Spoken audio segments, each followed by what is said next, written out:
अस्सलाम वालेकुम।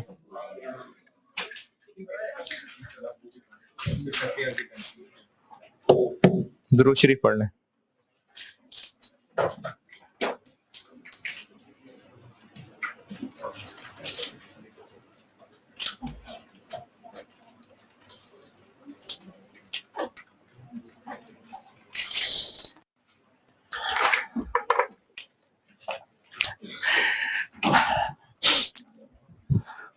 इन्वेंट्री वो चीजें जो हमारे पास पड़ी हैं बेचनी है।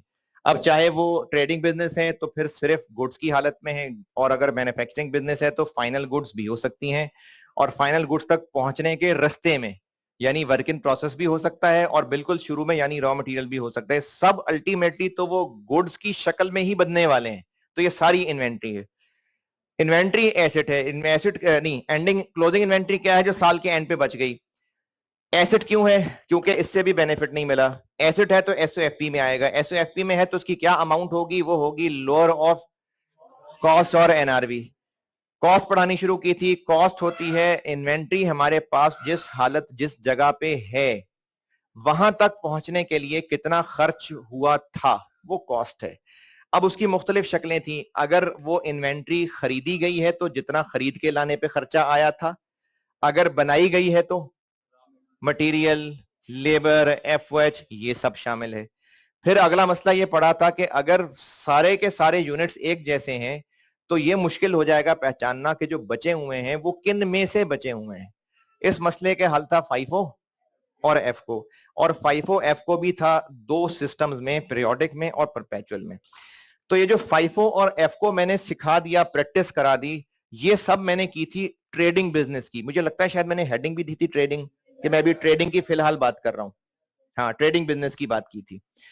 कल वाले सवाल से रिलेटेड उसकी भी समरी। अगर पीरियोडिक है फाइफो तो फाइफो पीरियोडिक के अंदर क्लोजिंग स्टॉक निकलेगा जो आखिरी परचेजेस में से बचे हुए यूनिट्स हैं, वो क्लोजिंग स्टॉक होगा। और कॉस्ट ऑफ सेल्स नहीं, और वेटेड एवरेज पीरियोडिक, उसमें सारे पीरियड का ओपनिंग और सारी परचेजेस ऐड करके एवरेज रेट निकला, और जो बचे हैं वो सब उस एवरेज रेट वाले हैं। ये हो गया पीरियोडिक। पीरियोडिक के अंदर कॉस्ट ऑफ सेल्स निकालने के लिए या तो फाइफो है तो शुरू वाले बेचने शुरू कर दें, और अगर फार्मूला लगाना है तो वो एक बड़ा सा फार्मूला बताया था आपको, opening stock plus purchases minus जो भी सेल के अलावा आउट्स हैं उनकी कॉस्ट माइनस क्लोजिंग स्टॉक, तो ये कॉस्ट ऑफ सेल निकल आएगी। और अगर परपेचुअल है तो क्लोजिंग स्टॉक कैसे निकलेगी? कॉस्ट परपेचुअल है तो चाहे फाइफो चाहे एफ को, परपेचुअल में क्लोजिंग स्टॉक कैसे पता चलेगा? उस टेबल की वर्किंग में सबसे आखिर में जो बचा होगा। फाइफो में सारे इश्यूज के ऊपर क्या रूल लगा रहे थे? First in first out. और वेटेड एवरेज में इश्यूज के ऊपर क्या रेट लगा रहे थे? जो उस वक्त स्टोर में एवरेज चल रहा था। दोनों में कॉमन बात यह थी कि एंड पे जो बचा रह जाएगा वो क्लोजिंग स्टॉक। और कॉस्ट ऑफ सेल्स निकालनी हो तो सारा टेबल में डिटेल मौजूद है, उसमें जितने भी सेल की लाइनें थी, सेल रिटर्न्स थे, उन सबका नेट एडिशन, ये कॉस्ट ऑफ सेल्स है। परपेचुअल में वो बड़ा फार्मूला लगाने की मोहताजी नहीं है। क्यों? क्योंकि सारी तफसील वहां टेबल में नजर आ रही है। अच्छा, अब जो पीरियोडिक था ना कल वाले सवाल में, उसमें एक स्टूडेंट ने सवाल ये पूछा कि ठीक है आपने रिक्वायरमेंट में तो कॉस्ट ऑफ क्लोजिंग स्टॉक रखवाया था, लेकिन अगर कॉस्ट ऑफ सेल निकालनी होती, डेटा बताइएगा। कल वाला ओपनिंग क्या था? 200 थे 22 वाले। फिर परचेज क्या क्या किए? 500, एक्चुअली 480 ना।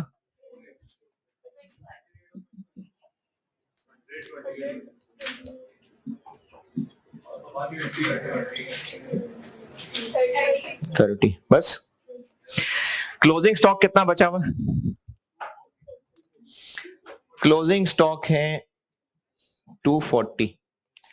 अब ये जो 240 है, फाइफो में क्लोजिंग स्टॉक तो पक्की बात है कि 150 ये हैं, और बाकी इसमें से 90 है। फाइफो में क्लोजिंग स्टॉक तो आखिर में से ही होगा। अब रह गई बात, सेल कितने थे? सेल के यूनिट देखें कितने,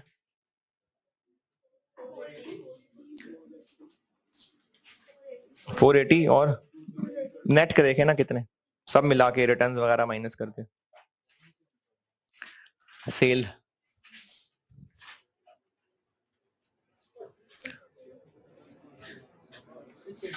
जी, रिटर्न वगैरह नेट करके 6, sales net of sale returns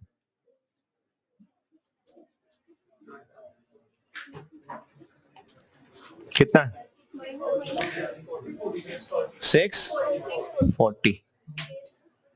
drawings कितनी, 40। लॉस्ट कितने, 10।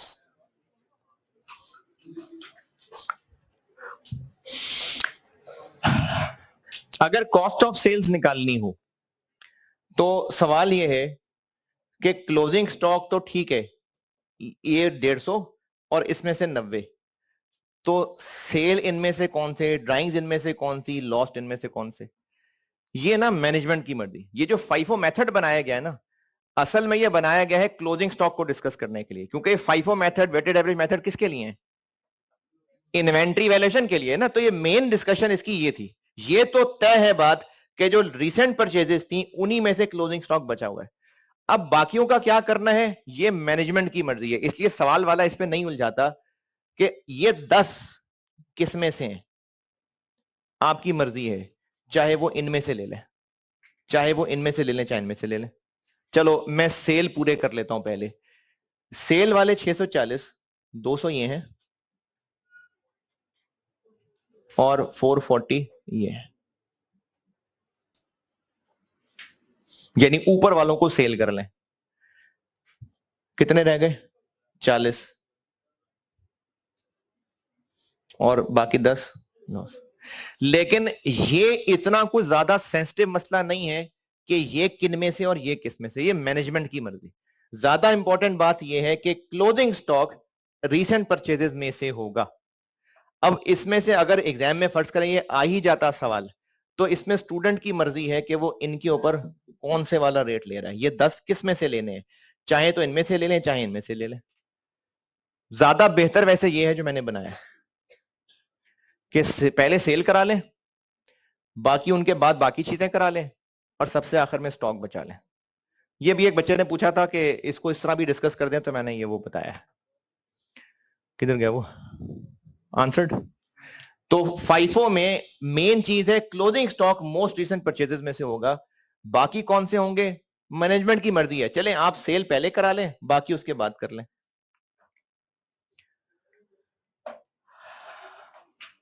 कल जो किया उसमें रिटर्न्स वाली जो मैंने बात की थी, ये आगे जब मैं एग्जाम क्वेश्चन सॉल्व करूंगा ना बोर्ड पे, तो ये बात रिटर्न वाली दोहरा दूंगा। अभी मैं जबानी नहीं करता, फिर तो कंफ्यूजन हो जाएगी। मैंने कल रिटर्न के बारे में बात दी थी कि रिटर्न ओरिजिनल ट्रांजैक्शन का रिवर्सल है, इसलिए वही रेट लगेगा जो उस ओरिजिनल ट्रांजैक्शन पे था। इस बात को मैं दोहरा दूंगा जब हम पास्ट पेपर की प्रैक्टिस करेंगे, ये बात फिर आएगी पास्ट पेपर्स करते हुए। उसके अलावा कल तक जो पढ़ा उसमें किसी का कोई सवाल परेशानी है तो बताएं। चले जी, किसी ने कुछ नहीं पूछना। अब आते हैं मैन्युफैक्चरिंग बिजनेस पे।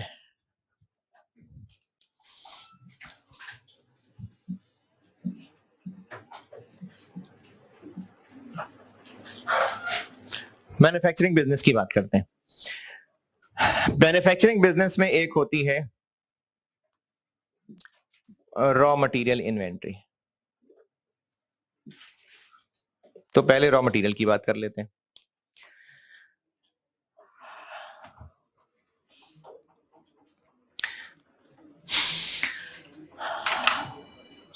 कल तक जो पढ़ा ट्रेडिंग बिजनेस, कल तक जो ट्रेडिंग बिजनेस की चीजें पढ़ी थी, उसमें हमने क्या क्या कैलकुलेट किया है। इनफैक्ट 2 ही चीजें कैलकुलेट की हैं। क्या, कॉस्ट ऑफ क्लोजिंग स्टॉक और कॉस्ट ऑफ सेल्स, और पीरियोडिक और परपेचुअल। पीरियोडिक में फाइफो किया, एफओ किया, परपेचुअल में फाइफो और एफ को। पीरियोडिक में फाइफो में क्या किया, क्लोजिंग स्टॉक रीसेंट परचेजेस में से निकाली, और सेल्स जो है वो उस बड़े फार्मूले से भी या फिर वैसे चुन चुन के सेल कर लें। एफको में क्या किया, एवरेज रेट निकाला, क्लोजिंग स्टॉक पे वो एवरेज रेट लग गया और कॉस्ट ऑफ सेल्स के लिए बेशक वही एवरेज रेट लगा लें या उसी बड़े फार्मूले से कर लें। परपेचुअल में क्या किया, फाइफो हो या एफको हो, क्लोजिंग स्टॉक कैसे निकाला, उस टेबल के जो आखिर में बचा हुआ था। कॉस्ट ऑफ सेल कैसे निकाली, उस टेबल में जो सेल और सेल रिटर्न की लाइनें थी उनको चुन चुन के ऐड कर लिया। ठीक है, ये हमने किया है। अगर मैन्युफैक्चरिंग बिजनेस का सवाल हुआ, रॉ मटेरियल इन्वेंट्री का सवाल हुआ, तो इसके लिए वही सारी मेहनत है, सेम फॉर्मेट, सेम कैलकुलेशन, सब कुछ वही है।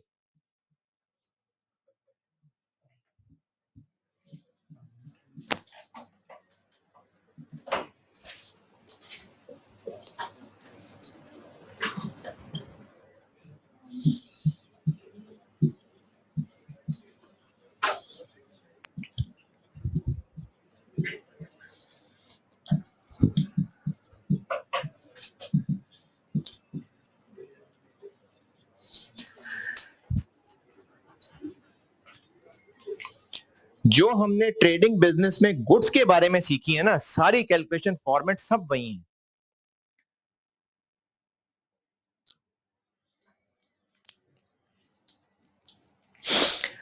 अच्छा, इसके बाद ना मैं आपको दो बातें बता रहा हूं, वो आपने ना खुद अपने अल्फाज में उर्दू, इंग्लिश, पंजाबी, पश्तो जैसे मर्जी लिखें, लेकिन आपने अपने लिए लिखना है, खुद लिखना है अपने लिए, अपने अल्फाज में, लेकिन लिखना जरूर है। यहां तक लिखें, फिर बताता हूं।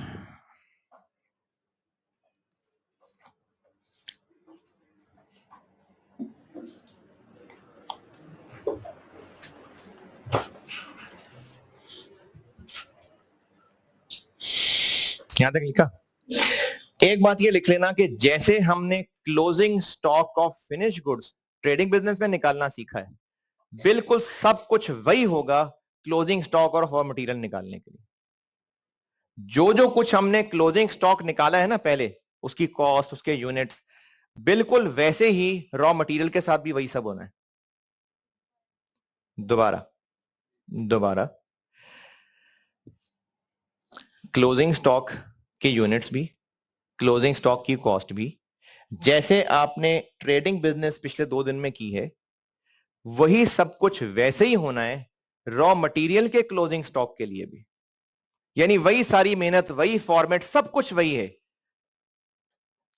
जैसे ट्रेडिंग बिजनेस में हम क्लोजिंग स्टॉक की कॉस्ट या यूनिट्स निकाल रहे थे, बिल्कुल सब कुछ वैसे ही, उसी फॉर्मेट, उसी फार्मूले से रॉ मटेरियल इन्वेंट्री के लिए भी क्लोजिंग स्टॉक वैसे ही निकलना है।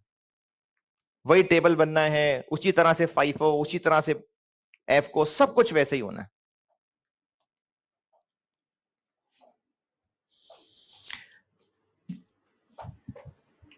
यानी अगर परपेचुअल है तो क्लोजिंग रॉ मटेरियल कैसे पता चलेगा, जो टेबल के आखिर में बचा होगा।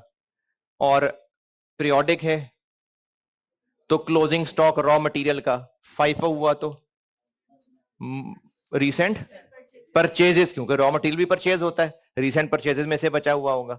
और अगर एफ को हुआ तो एवरेज रेट निकालेंगे। तो सारे काम वही हैं जो ट्रेडिंग बिजनेस में गुड्स के लिए पिछले 2-3 दिन से कर रहे हैं। तो रॉ मटेरियल के क्लोजिंग स्टॉक यूनिट्स, उसकी कॉस्ट, सब बिल्कुल वैसे ही करना है जैसे ट्रेडिंग बिजनेस की गुड्स में कर रहे थे।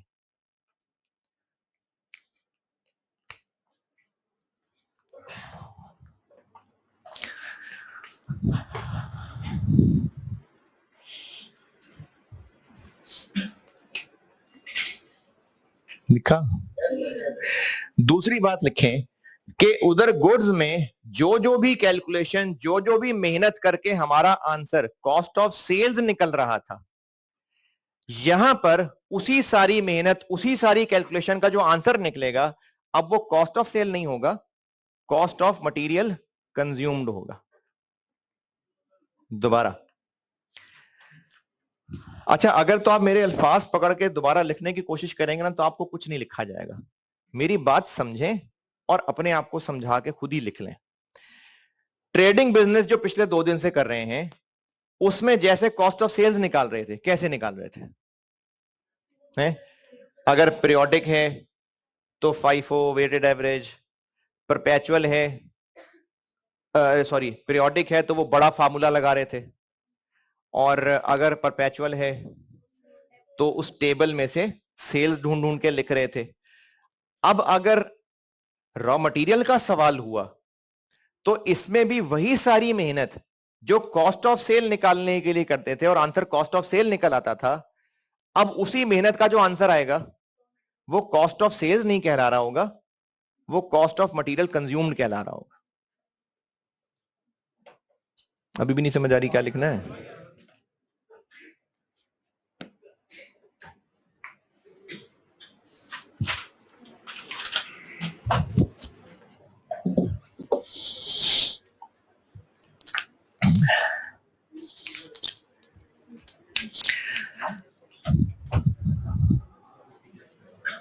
जो अभी भी मुश्किल में है दोबारा बताता हूं। जैसे ट्रेडिंग बिजनेस में कॉस्ट ऑफ सेल्स कैलकुलेट कर रहे थे, पीरियोडिक है तो उस बड़े फार्मूले से, कौन से बड़े फार्मूले से? Opening stock plus purchases minus सारे आउट्स की कॉस्ट माइनस क्लोजिंग स्टॉक, तो आंसर क्या आ रहा था? Cost of sales.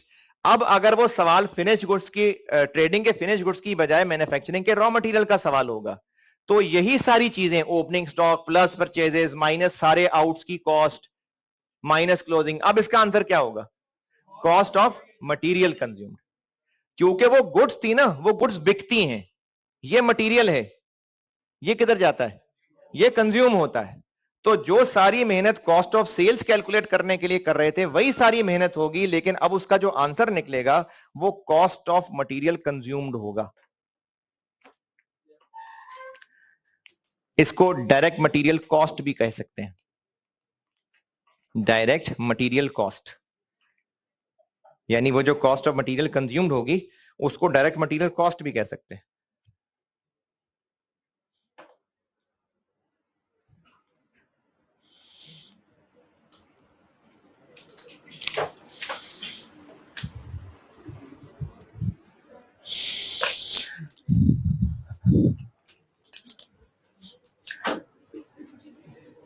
अगर मैन्युफैक्चरिंग बिजनेस के वर्क इन प्रोसेस का सवाल हुआ तो वो नहीं होगा, क्योंकि ये टॉपिक ही अलग है, इस चैप्टर में ये डिस्कस नहीं होगा।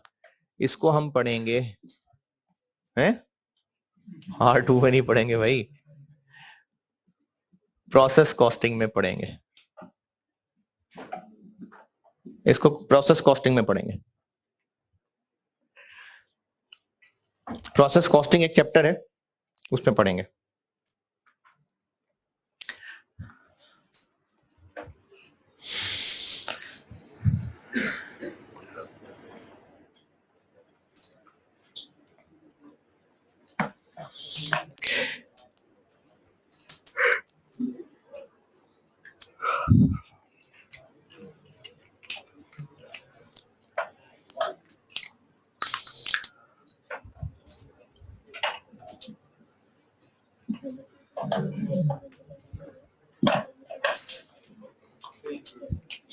फिनिश गुड्स का सवाल आ जाता है।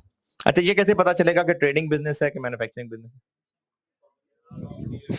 सवाल पढ़ के आइडिया हो जाएगा, सवाल पढ़ के आइडिया हो जाएगा। रॉ मटेरियल का वर्ड आ गया, वो तो है ही मैन्युफैक्चरिंग। गुड्स की बात हो रही है तो भी पता चल जाएगा, सवाल की अंग्रेजी पढ़ के पता चल जाएगा। अगर फिनिश गुड्स इन्वेंट्री का सवाल आ गया, मैन्युफैक्चरिंग बिजनेस पढ़ा रहा हूं, अगर फिनिश गुड्स इन्वेंट्री का सवाल आ गया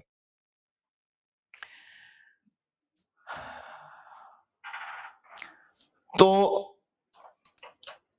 जैसे ट्रेडिंग बिजनेस की गुड्स में कॉस्ट ऑफ सेल्स निकाल रहे थे, पीरियोडिक है तो उस बड़े फार्मूले से, परपेचुअल है तो टेबल में से ढूंढ के, इसमें भी कॉस्ट ऑफ सेल वैसे ही निकलेगी।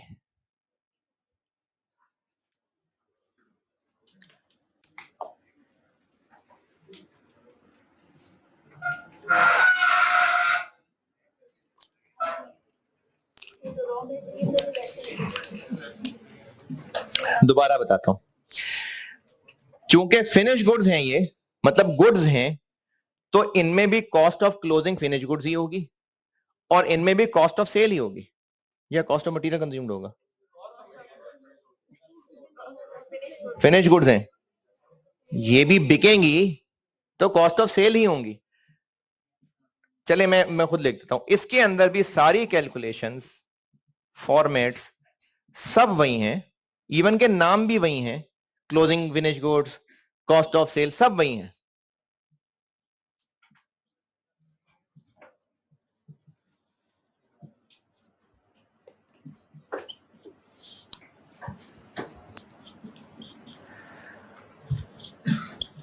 बस सिर्फ फर्क ये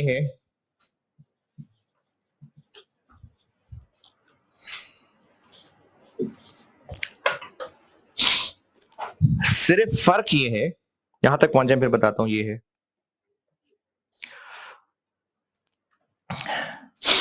अगर मैन्युफैक्चरिंग बिजनेस की फिनिश गुड्स इन्वेंटरी का सवाल आता है, सवाल आने से मुराद यही पूछा होगा ना, उसकी cost, closing stock of cost पूछी होगी, वैल्यू ऑफ इन्वेंटरी पूछी हो सकती है, कॉस्ट ऑफ सेल पूछी हो सकती है, यही होगा, या जनरल एंट्रीज पूछी होंगी तो वो आगे पढ़ानी है मैंने आपको। अभी मंडे को मैंने एनआरवी करानी है, उसके बाद फिर आपको जनरल एंट्रीज करा के तो फिर हम लोग पास्ट पेपर की प्रैक्टिस करेंगे। तो अभी उससे पहले पहले कॉस्ट, तो कॉस्ट ऑफ गुड्स सोल्ड पूछ लेगा, मतलब कॉस्ट ऑफ सेल्स पूछ लेगा, या कॉस्ट ऑफ क्लोथिंग स्टॉक पूछ लेगा। तो इसके लिए भी वही सब कुछ है, वैसे ही जैसे ट्रेडिंग बिजनेस में सीखा था। फर्क सिर्फ इतना है, यहां तक पहुंचे? चलिए मैं उर्दू में बताता हूं, खुद अपने अल्फाज में लिखना, जैसे आपका दिल करे वो लिखना। जहां जहां जिस जिस फार्मूले में, जिस जिस टेबल में परचेजेस हुआ करती थी, उसकी जगह पर अब कॉस्ट ऑफ गुड्स मैन्युफैक्चर्ड आ जाएगा। दोबारा सुने, चाहे फाइफो है चाहे वेटेड एवरेज है, जिस जिस फार्मूले में, जिस जिस टेबल में परचेजेस लिखा होता था, परचेजेस क्यों होती थी? क्योंकि ट्रेडिंग बिजनेस था तो वो गुड्स परचेज करता था। अब मैन्युफैक्चरिंग बिजनेस क्या करेगा? गुड्स बनाएगा। तो जिस फार्मूले के अंदर भी, जिस टेबल के अंदर भी, जहां पर भी आज तक परचेजेस लिख रहे थे हम, परचेजेस की जगह पर कॉस्ट ऑफ गुड्स मैन्युफैक्चर्ड आ जाएगा। कॉस्ट ऑफ गुड्स मैन्युफैक्चर्ड, जो कंज्यूम था वो मटेरियल कंज्यूम होता है, गुड्स मैन्युफैक्चर होती हैं। देखें, मटेरियल और गुड्स दो अलग अलग चीजें हैं। पहले ये बात लिख लें, मैं फिर इनको दोबारा समेटता हूं। मैंने ये कहा है कि जितने भी फार्मूले, जितने भी टेबल पहले पढ़े, उनमें सब वैसा ही है, बस जहां जहां जो जो सलूक परचेजेस के साथ हो रहा होता था, अब परचेजेस की जगह कॉस्ट ऑफ गुड्स मैन्युफैक्चर्ड आ जाएगा। क्या जी?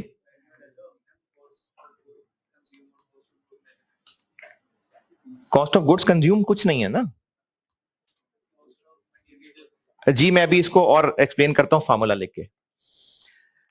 पहले इतनी बात दोबारा बता रहा हूं कि ट्रेडिंग बिजनेस की फिनिश गुड्स में जो कुछ भी सीखा था, सब कुछ वैसे ही है, बस जहां जहां जिस जगह भी परचेजेस लिखा होता था, मैन्युफैक्चरिंग बिजनेस की फिनिश गुड्स करते हुए अब उन कैलकुलेशंस में क्या हो जाएगा? कॉस्ट ऑफ गुड्स मैन्युफैक्चर्ड आ जाएगा। पहले इसका ना एक सिंपल सा सवाल कर लेते हैं आप, उसके बाद में कॉस्ट ऑफ गुड्स मैन्युफैक्चर्ड का और लंबा चौड़ा खोल के फार्मूला भी लिख देता हूं। पहले सवाल लिखें।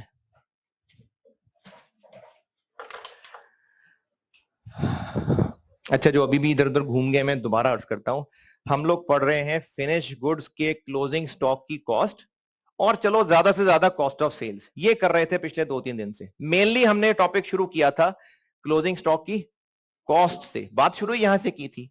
तो क्लोजिंग स्टॉक की कॉस्ट पढ़ रहे थे हम, लेकिन मैंने डिस्कशन स्टार्ट की थी ट्रेडिंग बिजनेस से। तो ट्रेडिंग बिजनेस की फिनिश गुड्स का क्लोजिंग स्टॉक की कॉस्ट निकालने के लिए फाइफो, एफको, पीरियोडिक, परपेचुअल, ये सब पढ़ लिया, प्रैक्टिस भी कर ली।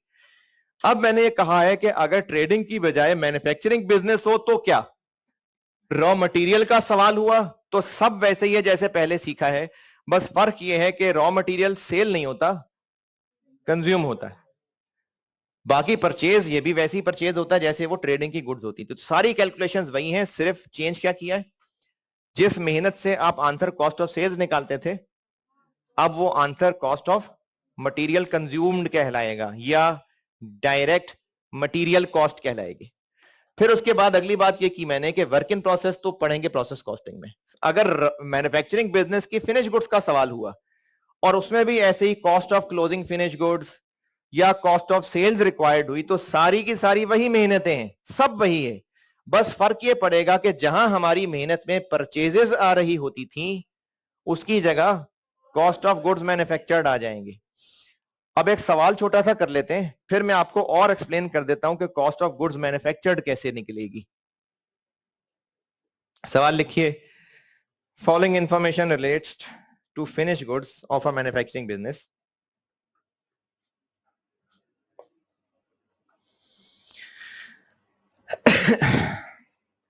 Following information relates to the finished goods of a manufacturing business.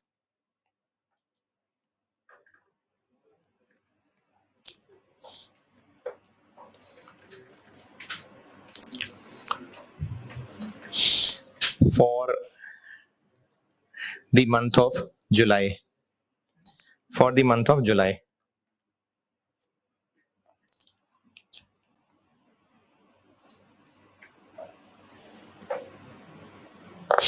For the month of July.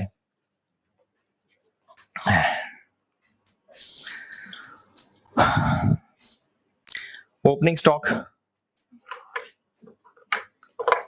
अब ये सब फिनिश गुड्स की बातें हो रही हैं।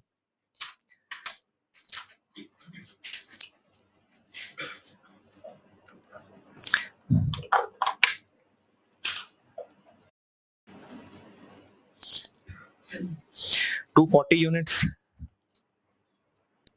240 units at the rate of 25 रुपए,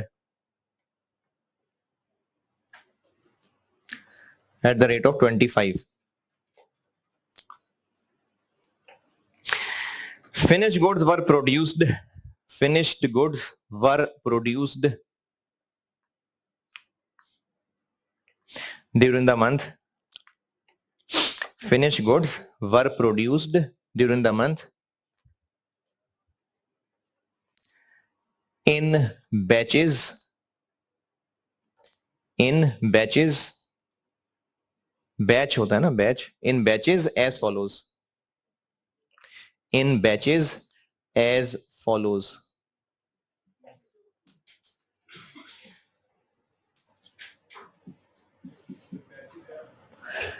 इन बैचेज एज फॉलोज। अब वो एज फॉलोज ये है, बैच 1 2 3। जो इस महीने पहला बैच बना उसमें बने 500 यूनिट्स, दूसरे में बने 750 यूनिट्स, तीसरे में बने 300 यूनिट्स, और जो 500 यूनिट्स बने उनकी total cost of goods manufactured आई 14,000 रुपए। जो 750 यूनिट्स बने उनकी total cost of goods manufactured आई 24,000, और जो 300 बने उनकी आई 10,500।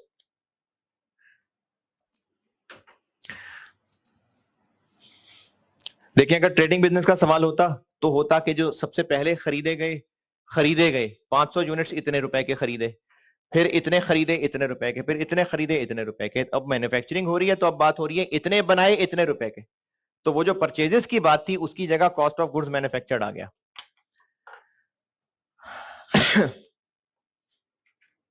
ये नोटेड। अच्छा, इसके बाद लिखें total 1450 units, 1450 units, total 1450 units, 1450 units were sold during the month, were sold during the month.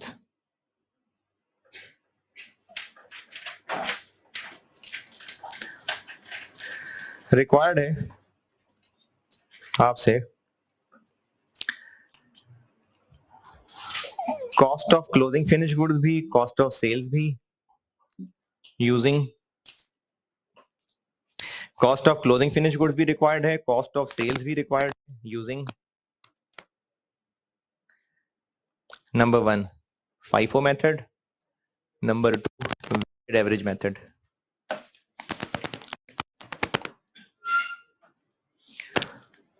अच्छा, ये तो मैंने बताया नहीं कि परपेचुअल के पीरियोडिक,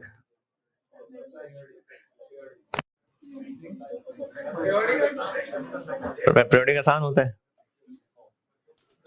परपेचुअल हो ही नहीं सकता। क्यों नहीं हो सकता? पता ही नहीं कितने यूनिट्स कब बेचे। ये तो मैंने बताया टोटल 1450 बेचे हैं, ये तो नहीं कहा कब कितने कितने बेचे हैं, डेट्स ही नहीं है, तो परपेचुअल तो लगा ही नहीं सकते, तो पीरियोडिक ही है।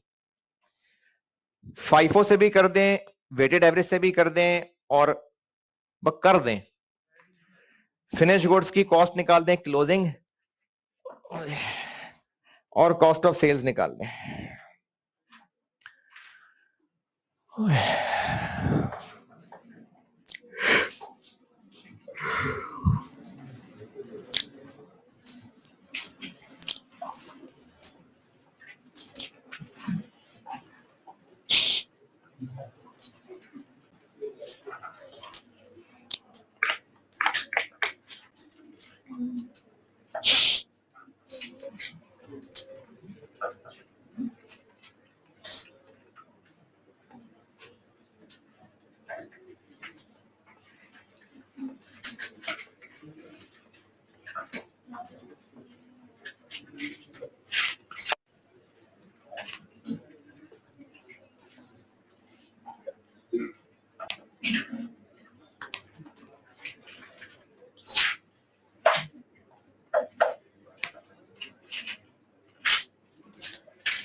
क्या अभी आए हो?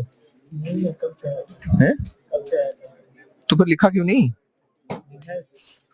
तो करना यार सवाल सॉल्व फिर।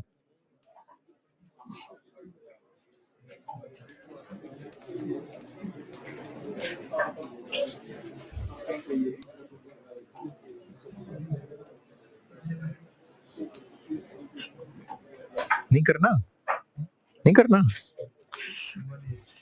समझ क्या नहीं आई? अच्छा अगर परचेजेस दी होती तो क्या करते? कल आए थे, कल परसों ना यार, ऐसे ना करो। फिर क्या करोगे? हम्म, कैसे?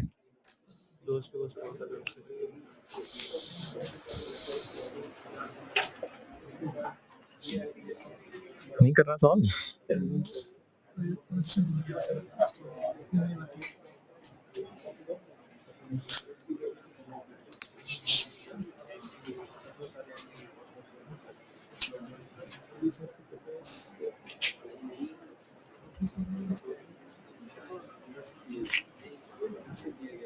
क्या चीज?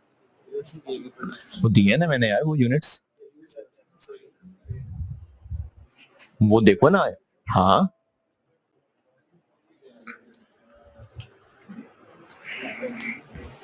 नहीं करना सॉल्व, वालेकुम सलाम। वो उसका अपना काम है, आपका अपना काम है। First day welcome.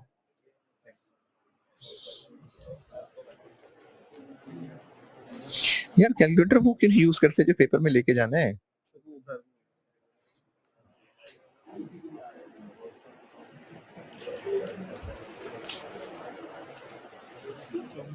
वालेकुम सलाम।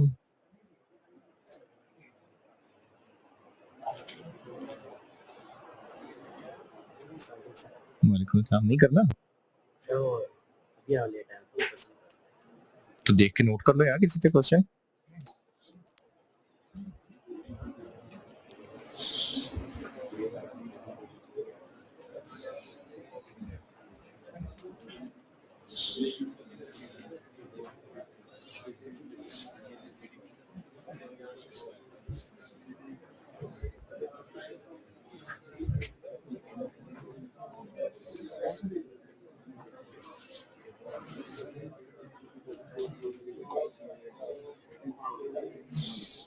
खाली ना बैठना यार, कुछ तो ट्राई करो।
हाँ जी।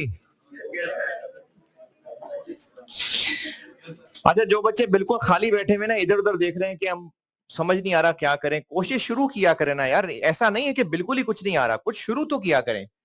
अब ये गुड्स हैं और बनाई हैं, तो ट्रेडिंग बिजनेस में भी हम यही कर रहे थे कि खरीदी है, बस खरीदने बनाने का फर्क है। अब अगर हम तरतीब से देखें तो सबसे पहले ओपनिंग फिनिश गुड्स कितने यूनिट्स? 240। कितने के?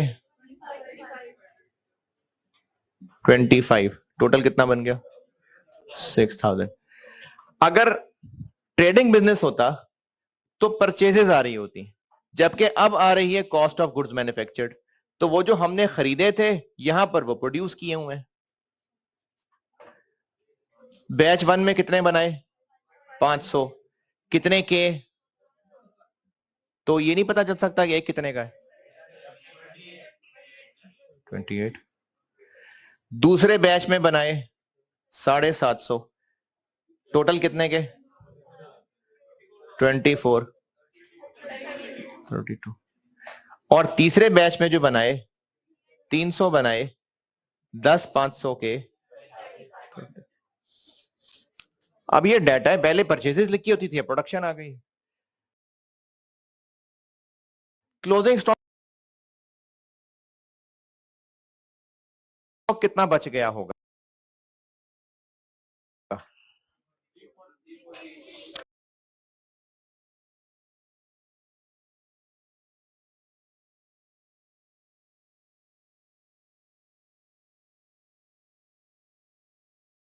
कितने बनाए?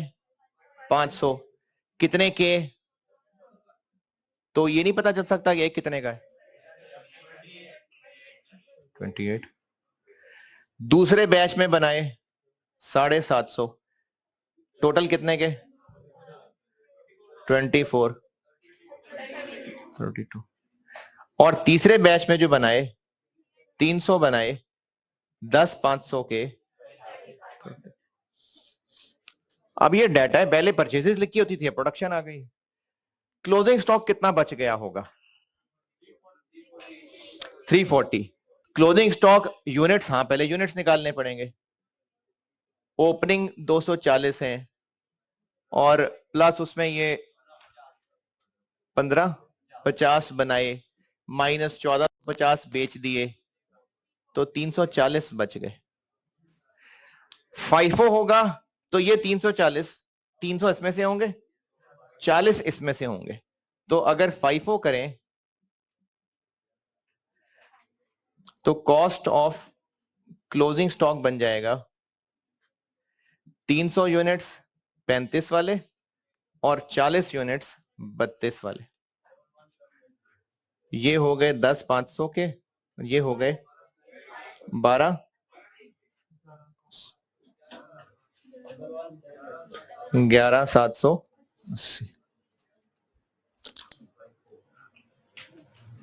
अब ये जिनसे नहीं हुआ इसमें बताएं, क्या नहीं समझ आई, पूछें। हुआ भी है किसी से? चलो ठीक है, शाबाश। और अगर वेटेड एवरेज करें तो जैसे ओपनिंग और परचेजेस का एवरेज करते थे, अब ओपनिंग और प्रोडक्शन का एवरेज हो जाएगा। यूनिट्स 1790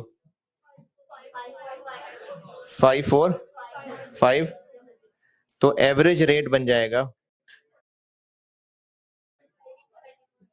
54500 डिवाइडेड बाय 1790,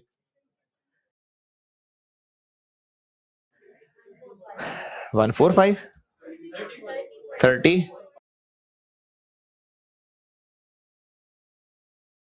पॉइंट 45 44 है।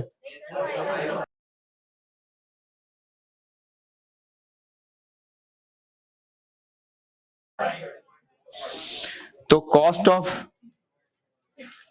क्लोजिंग स्टॉक बन जाएगी 340 यूनिट्स 30.45 वाले 10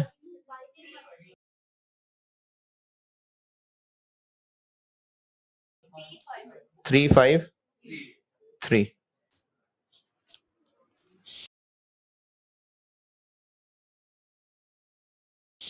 ये पूछा था मैंने।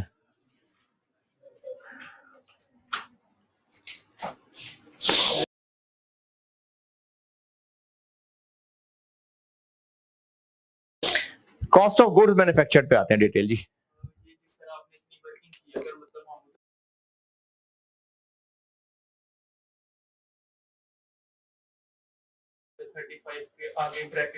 कर दे वो तो मैंने आपको समझाने के लिए काम किया था।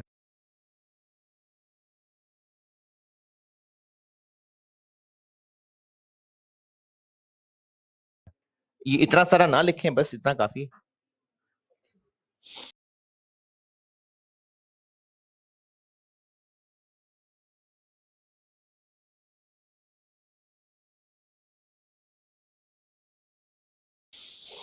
कॉस्ट ऑफ गुड्स मैन्युफैक्चर्ड को करता हूं और तफसील से कि cost of goods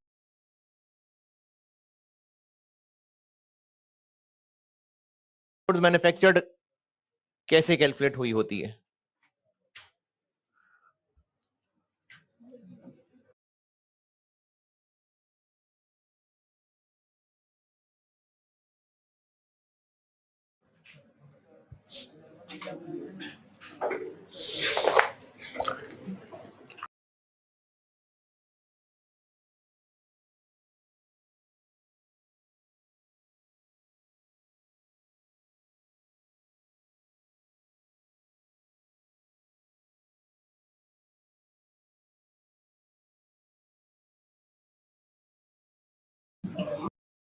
cost of goods manufactured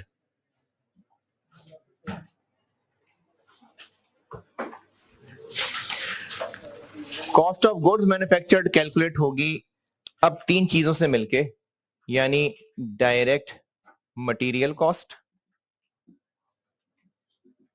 और अब दो और कौन से होंगे, डायरेक्ट लेबर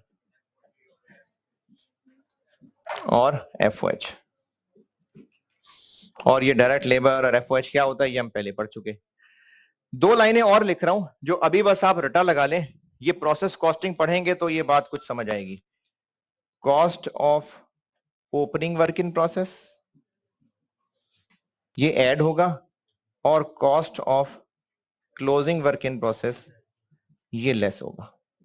बल्कि प्रोसेस कॉस्टिंग भी क्या, मार्जिनल एब्जॉर्प्शन पढ़ेंगे तो फिर समझ आएगी बात, बस अभी सिर्फ रट्टा ही है। ये होती है cost of goods manufactured. Direct material cost, direct labour cost, FOH, ये तो हम पहले सीख चुके हैं ये बात, ये मैंने बगैर समझाए बस ये 2 लाइनें लिखी हैं। Cost of opening work in process ये ऐड हो जाएगा, cost of closing work in process less हो जाएगा। क्यों? इस क्यों का जवाब बाद वाले चैप्टर्स में है।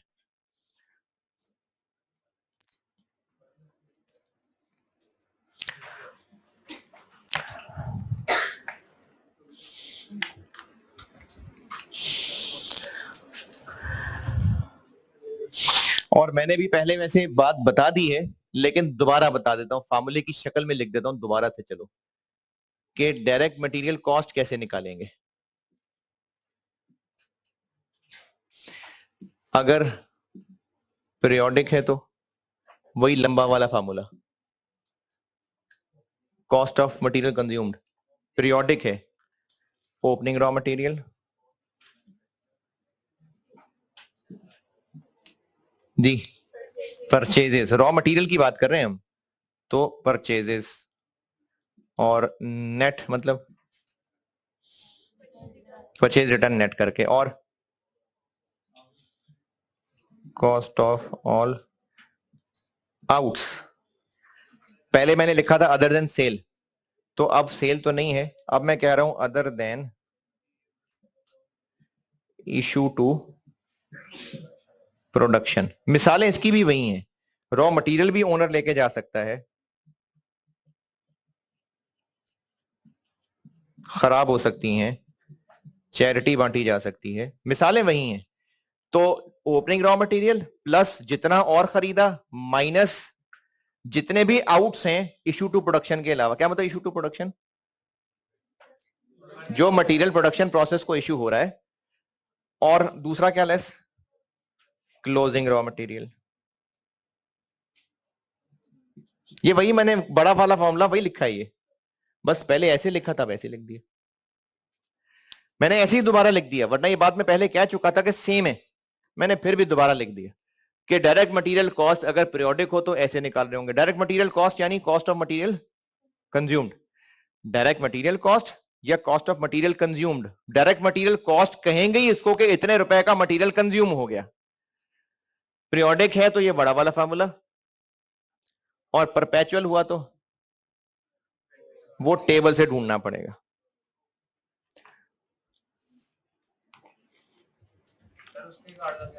है inventory card, stock card, store card, एक ही बात है।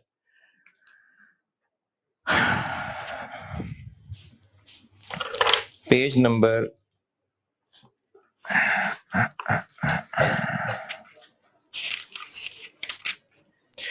पेज नंबर 7 पे आए, इलस्ट्रेशन 6 पढ़ ले, मैं करता हूं बोर्ड पे।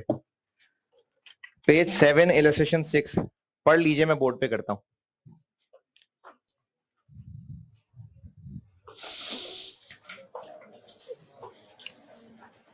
अच्छा एक चीज और देख लें, मुझे उम्मीद है काम की लगेगी, तो वो भी लिख लें आप। एक होता है रॉ मटेरियल स्टोर, इसमें क्या होगा? रॉ मटेरियल ला के रखते होंगे, यानी खरीद के लाते होंगे, फिर यहां से कहां जाएगा? प्रोडक्शन प्रोसेसेस को इश्यू हो जाएगा, यानी बहुत बड़ी बड़ी मशीनरीज हैं उनमें चला जाएगा, प्रोडक्शन प्रोसेस आ गया। फिर इसके बाद आगे क्या होगा? बन गई चीजें, अब वो चीजें बन के कहां जाएंगी? फिनिश गुड्स का स्टोर होगा, फिनिश गुड्स स्टोर कह लें, वेयर हाउस कह लें।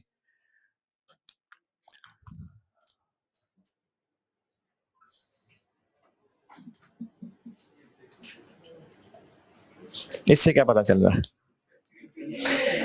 जो रॉ मटेरियल के स्टोर के खर्चे हैं ना, वो भी फैक्ट्री के ही खर्चे हैं, यानी एफओएच हैं, लेकिन जो फिनिश गुड्स के स्टोर के खर्चे हैं वो फैक्ट्री का खर्चा नहीं है, मतलब वो एफओएच नहीं है। तो रॉ मटेरियल स्टोर के खर्चे एफओएच का हिस्सा होते हैं, एफओएच। लेकिन जो फिनिश गुड स्टोर का खर्चा है वो एफओएच का हिस्सा नहीं है, यानी प्रोडक्ट की कॉस्ट में शामिल नहीं होते, ये वैसे सेलिंग एक्सपेंस होते हैं। दोबारा, एक रॉ मटेरियल का स्टोर है। देखें, मैन्युफैक्चरिंग बिजनेस में इन्वेंट्री की 3 शक्लें हैं। रॉ मटेरियल है, वर्क इन प्रोसेस है, फिनिश गुड्स है। रॉ मटेरियल कहां संभाल के रखा होगा? स्टोर में। ये रॉ मटेरियल का स्टोर है। वर्क इन प्रोसेस कहां होगा? वो तो मशीनों के अंदर होगा। फिनिश गुड्स कहां होगा? वो भी स्टोर में संभाल के रखा होगा। तो जो रॉ मटेरियल स्टोर है वो फैक्ट्री ही का हिस्सा है। तो रॉ मटेरियल स्टोर के जो खर्चे हैं वो भी एफओएच के अंदर शामिल है। लेकिन फिनिश गुड स्टोर ये प्रोडक्शन के बाद की चीज है, तो फिनिश गुड स्टोर के खर्चे प्रोडक्शन कॉस्ट का हिस्सा नहीं है। अगर ये दायरे शायरे बना भी लिए हैं तो फिर भी ये बात लिख लें कि जो रॉ मटेरियल स्टोर के खर्चे हैं वो एफओएच का हिस्सा हैं। फिनिश गुड स्टोर के खर्चे एफओएच का हिस्सा नहीं होते। एफओएच क्या होता है? वो क्या होता है? हमने फैक्ट्री के सारे खर्चों को कुछ टाइप्स में बांटा था। एक तमीज की थी डायरेक्ट इनडायरेक्ट के एतबार से, एक तमीज की थी फिक्स्ड और वेरिएबल के एतबार से। डायरेक्ट खर्चा वो होता है जो एक यूनिट की कॉस्ट में कितना लगेगा पता है, और जो ये नहीं होता वो इनडायरेक्ट है, उसको एफओएच कहते हैं। चले इलस्ट्रेशन 6 पढ़ लें, मैं करता हूं बोर्ड पे। एक सवाल ये बोर्ड पे कर देता हूं, एक आपको होमवर्क दे देता हूं।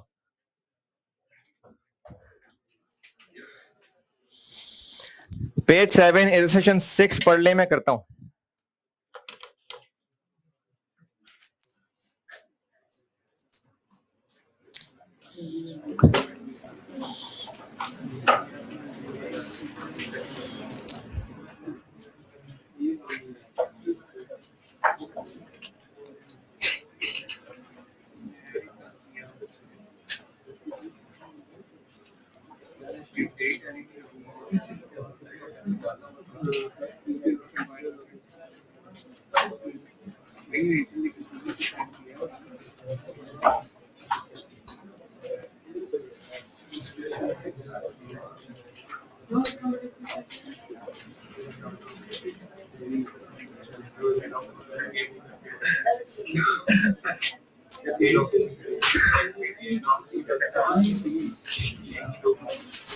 जी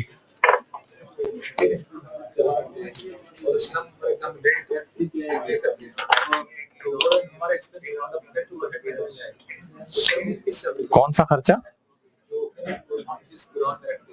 तो वो सेलिंग एक्सपेंसेस है, वो फैक्ट्री का खर्चा नहीं है। हाँ, उसके अलावा एडमिन सेलिंग खर्चा है वो। छोटा सा सवाल है यार, लेकिन पढ़ेंगे तो मैं करूंगा। जी जी, हाँ जी। क्या हो गया? इधर किधर?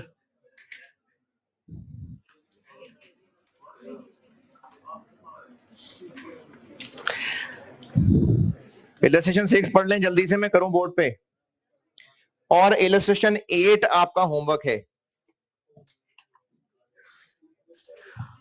होमवर्क करना है यार, प्लीज है। क्या हुआ? प्लीज है, please sir, sir please homework करिएगा।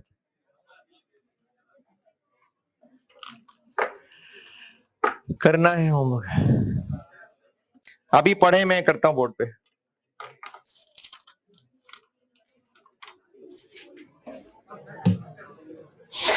अच्छा, होमवर्क के बारे में एक बात बता देता हूं। ये एक बिजनेस है जो ऑयल बेचता है, कुकिंग ऑयल। तो झोलियां भर भर के बेचता होगा है, लोग लाइनों में लगे होते हैं तो झोलियां भर भर के लेके जा रहे होंगे। तो कोई पैकेट्स होते होंगे, कोई लीटर की पैकिंग होगी, कोई 5 लीटर की पैकिंग होगी। तो अब वो जो प्रोडक्ट है वो 5 लीटर का पैक है। मटेरियल, डायरेक्ट मटेरियल कौन कौन सा हुआ उसमें? ऑयल भी हुआ और वो पैकेट भी हुआ। तो इस होमवर्क वाले सवाल में एक वैसे रॉ मटेरियल भी लिखा हुआ है और पैकिंग मटेरियल भी लिखा हुआ है, ये दोनों ही डायरेक्ट मटेरियल है। अभी मैं कर रहा हूं 6। क्या रिक्वायर्ड है? Cost of goods manufactured.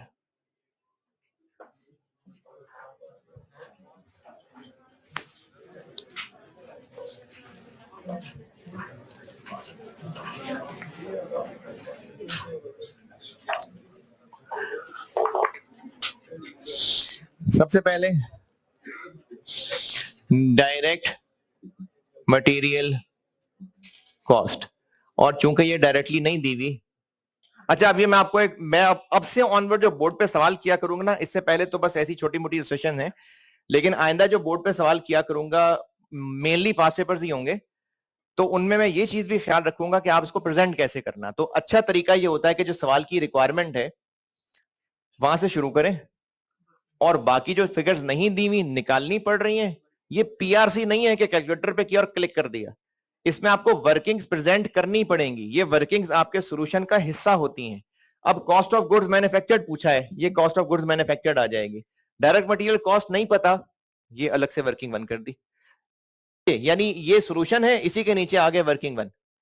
तो डायरेक्ट मटेरियल कॉस्ट में क्या क्या आ जाएगा, तरतीब से चल लेते हैं।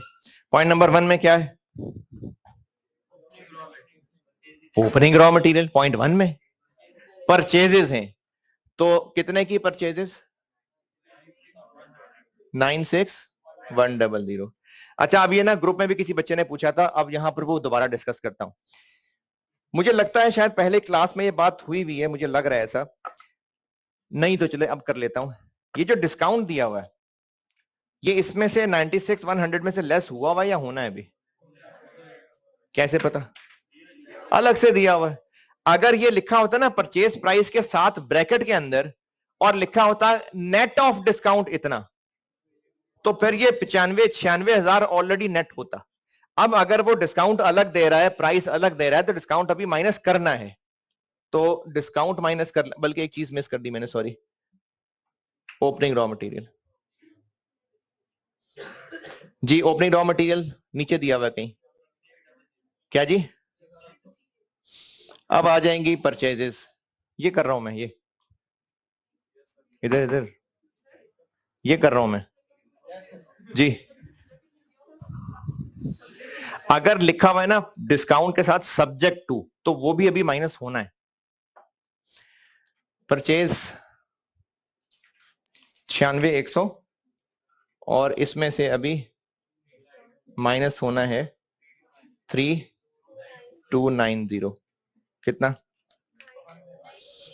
92, और कोई आउट, पॉइंट 1 में, 2 में, 3 में, 4 में, 4 में, हाँ जी, ये है ना मटेरियल फेंका है हमने, बेकार हो गया है। लास्ट पॉइंट, बिल्कुल लास्ट पॉइंट, मटेरियल स्टोर के अंदर ये मिस हैंडलिंग की वजह से जाया हो गया, तो ये मटेरियल लॉस्ट कितना, ये चीज ना, ये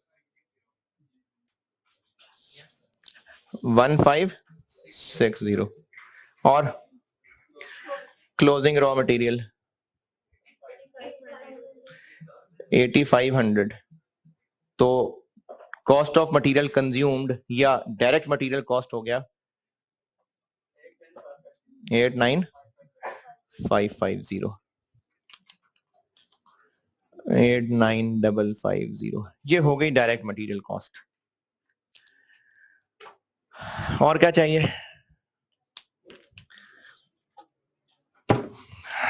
हाँ जी, डायरेक्ट लेबर कॉस्ट। अच्छा, डायरेक्ट लेबर कॉस्ट क्या होती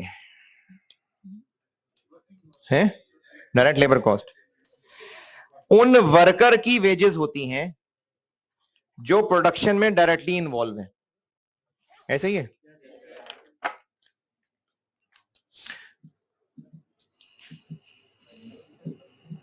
अच्छा, ये एक और बात बता रहा हूं, देखें अगर तो ये अंडरस्टूड है तो बेशक ना लिखना, अगर नहीं काम की लगे तो लिख लेना।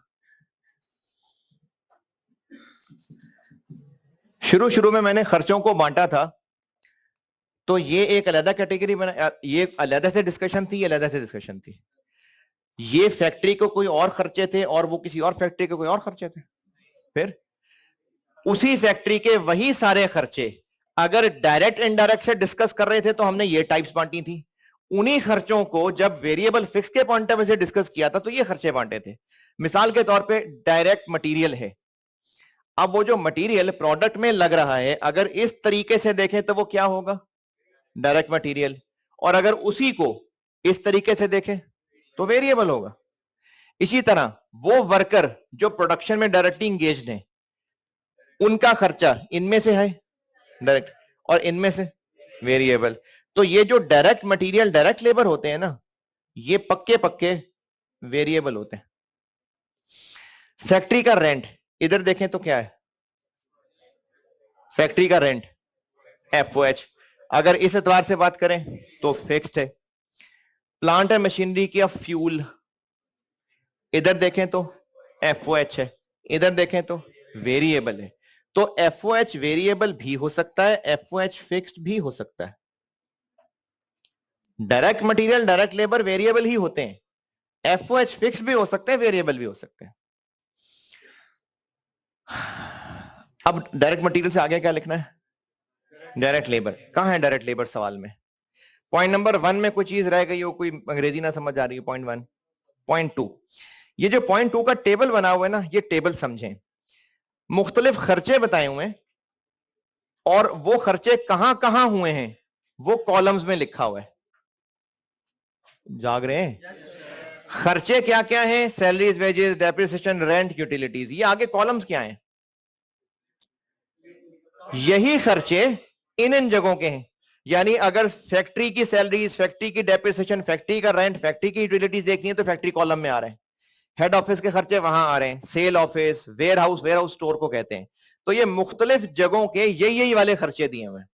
हमें अभी यहां क्या चाहिए, फैक्ट्री के खर्चे, और डायरेक्ट मटेरियल के नीचे क्या लिखना है, डायरेक्ट लेबर। डायरेक्ट लेबर क्या होता है, वर्कर्स के पैसे। इन खर्चों में से कौन सा, सैलरीज एंड वेजेस। और सैलरीज एंड वेजेस भी कौन से कॉलम वाला, फैक्ट्री वाला। स्टेरिक लगा के नीचे एक बात लिखी हुई है कि ये जो 9200 लिखा नजर आ रहा है, इसमें से 75% ऐसा है जो प्रोडक्शन के साथ वेरी करेगा। तो ये डायरेक्ट बता रहा होगा फिर। तो डायरेक्ट लेबर कॉस्ट हो जाएगी 9200 का 75, 6900। और देखें सैलरीज वेजेस हैं तो वर्कर्स के पैसे हैं, फैक्ट्री तो फैक्ट्री के लोगों के हैं। इनमें से 75% प्रोडक्शन के साथ वेरी करेगा, यानी वो ये कह रहा है कि सैलरीज वेजेस में से 75% वेरिएबल है। आल्दो के उसको ये भी बताना चाहिए था कि डायरेक्ट है कि नहीं, तो हमने लेना तो डायरेक्ट है, चाहिए था डायरेक्ट। तो फिर ये इसी वजह से कि चूंकि वो वेरिएबल कहा हुआ है तो यकीनन ये डायरेक्ट लेबर ही होगा। और बाकी 25% वो फिक्स्ड है, वो फिर FOH होगा। तो direct material, direct labour, FOH। अब FOH की लिस्ट हो सकती है पूरी, देखते जाते हैं क्या क्या है। डायरेक्ट मटेरियल हो गया, डायरेक्ट लेबर हो गया। अब देखें और क्या क्या खर्चे हैं फैक्ट्री के। सबसे पहले तो यही सैलरीज वेजेस आ गई, कितनी, 25%। 9200 का 25 कितनी। और आगे डेप्रिसिएशन, कौन सी वाली, फैक्ट्री वाली, कितनी, 3500। और रेंट फैक्ट्री वाला 3640। और यूटिलिटीज फैक्ट्री वाली कितनी, 27। अच्छा, इसमें ना मैं एक तरीके से यहां लिख रहा हूं और एक जबानी बता देता हूं। अभी मैंने बताया था, वहां मिटा दिया, कि रॉ मटेरियल का जो स्टोर है वो भी फैक्ट्री का ही हिस्सा है। तो इन सारे कॉलम्स में से जो फैक्ट्री का कॉलम है वो तो है फैक्ट्री का, लेकिन जो सेकेंड लास्ट कॉलम है रॉ मटेरियल का स्टोर, उसके खर्चे भी फैक्ट्री के अंदर आने हैं। तो आप ये भी कर सकते हैं कि फैक्ट्री के सारे खर्चे लिख के उसके बाद कह दें रॉ मटेरियल स्टोर के खर्चे, और उन सबको ऐड कर दें, बताते जाएं क्या क्या है। सैलरीज वेजेस 8, 384,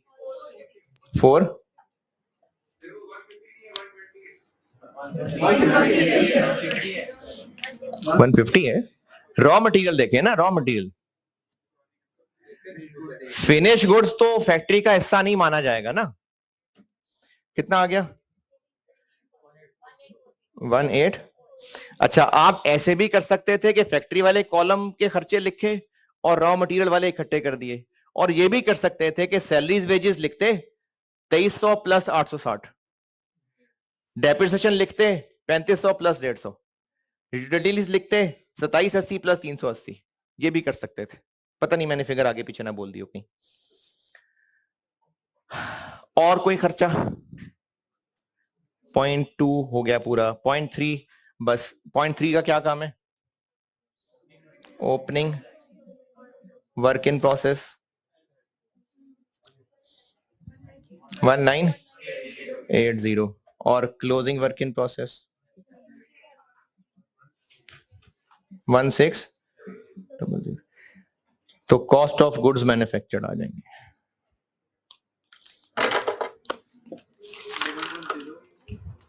इलस्ट्रेशन 8 करके आइएगा। ठीक है जी, अल्लाह हाफिज।